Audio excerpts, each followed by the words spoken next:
What is going on, guys? Welcome back to the channel, Panthers Advice. Today, man, is the start of a new series we're going to do on Wednesdays. Basically, our weekly recap, all right? It's going to be a little bit less videos in the offseason. We're going to have our mock drafts on certain days and film studies still, but Wednesdays are going to be our weekly recap. So today, man, is the start of a new series. Let me know in the comments if you like it or not. Let's jump into it. So first up, we're going to talk about his former Panther, Deontay Johnson. He got released again? Oh, say it's not so. So as you guys know, Deontay Johnson, the Panthers traded for him, right? Now, a lot of Steelers fans says, sayonara. We're like, no, he's going to help the team. He'll be great for Bryce Young. The crazy part is Deontay Johnson didn't even get traded because of Bryce Young. He got traded because of Andy Dalton. Then he goes to Baltimore. He gets released from there. Then he goes to the Texans.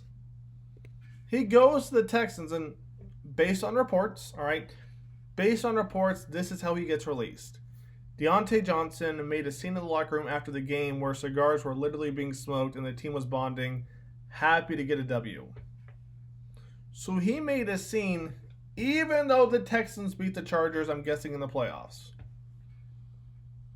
ESPN also reported that Johnson was fully dressed, sitting at his locker, staring in frustration because of a lack of playing time and targets. He had one catch for 12 yards.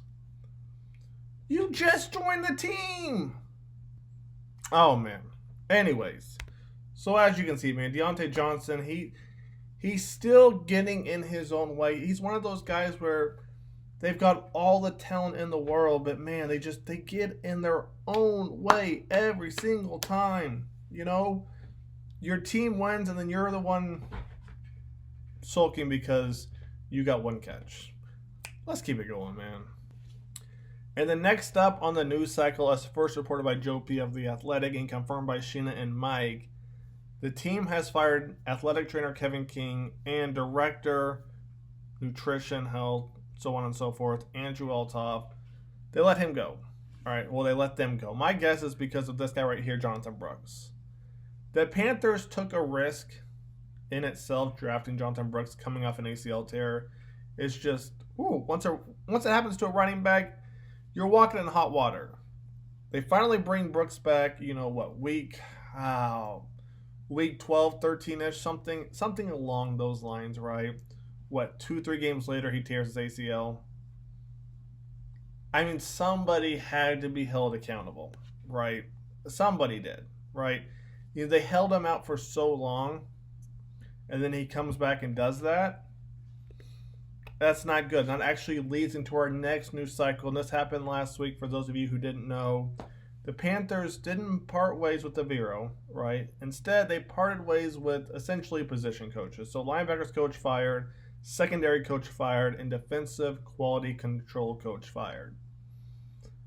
So essentially, instead of Evero being fired, somebody else once again had to take the blame for the defense. And unfortunately, these guys are the ones who took the blame. Now, my thoughts on this are interesting because if you go back to the beginning of last year, before last year started, all right, we were afraid that Evero was going to leave.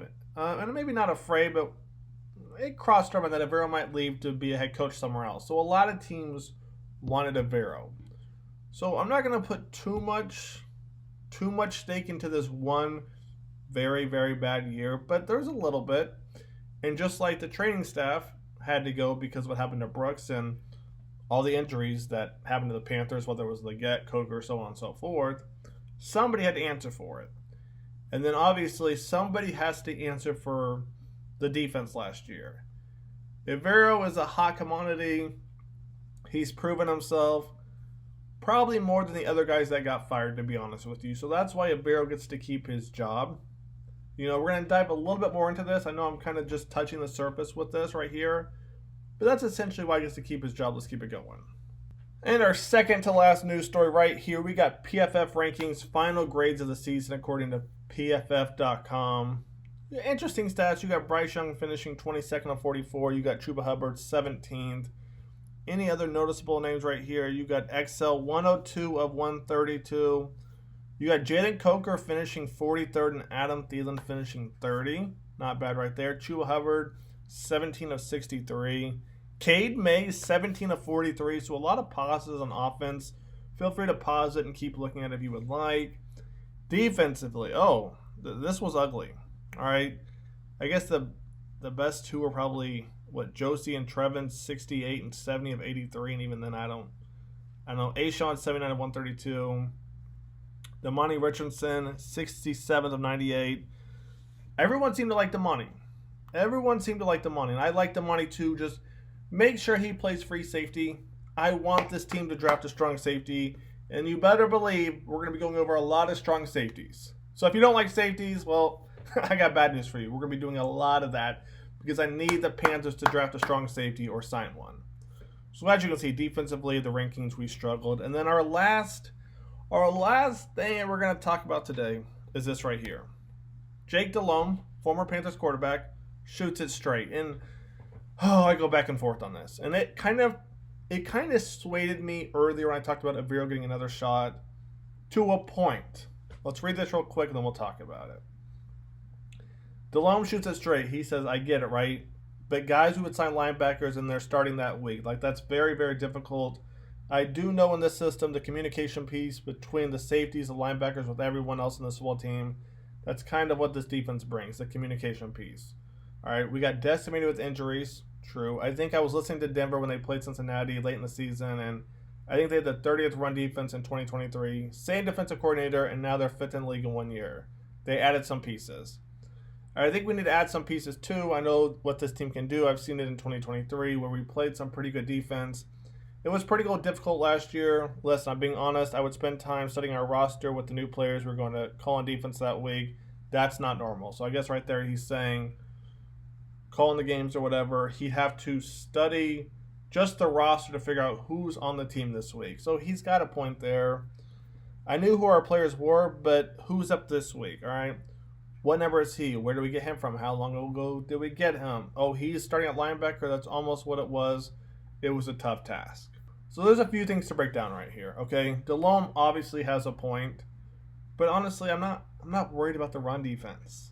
I'm not worried about the run defense. You know, Shaq goes out, Derek Brown goes out. The linebackers we have weren't really built to stop the run if we're being honest. You know, it is what it is. So the run defense, that's one thing in itself. All right, I'm not blaming Evero for that.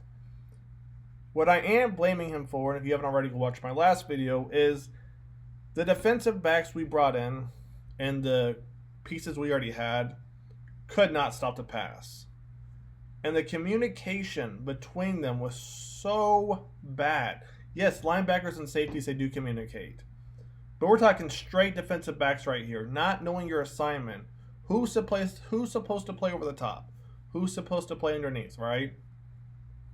They didn't know. Or if J.C. Horn's going to play zone, play the flat, he has Xavier Woods over the top. Xavier Woods is playing underneath too. Bang. And we saw that, week 1, week 2 against the Saints. I think week 2 was the Chargers. Completely decimated. So does Delhomme have a point? Yes. But I'm not talking about the front seven. All right? I'm talking about the secondary. Just getting absolutely torched. Honestly, Damani, we can see how he does. Maybe let him compete, give him a starting job. But I want a strong safety. All right, that's what I really want. Yes, we need the edge rusher. I get that. But I want a strong safety. The other thing to look at was this right here. Let me take a look real quick. Delhomme says this. I think we need to add some pieces. I know what this team can do. I've seen it in 2023 where we played some pretty good defense. Here's the thing, Delhomme. Remember, we had Louisville and Brian Burns. Essentially swapped them out for Josie Jewell and Clowney.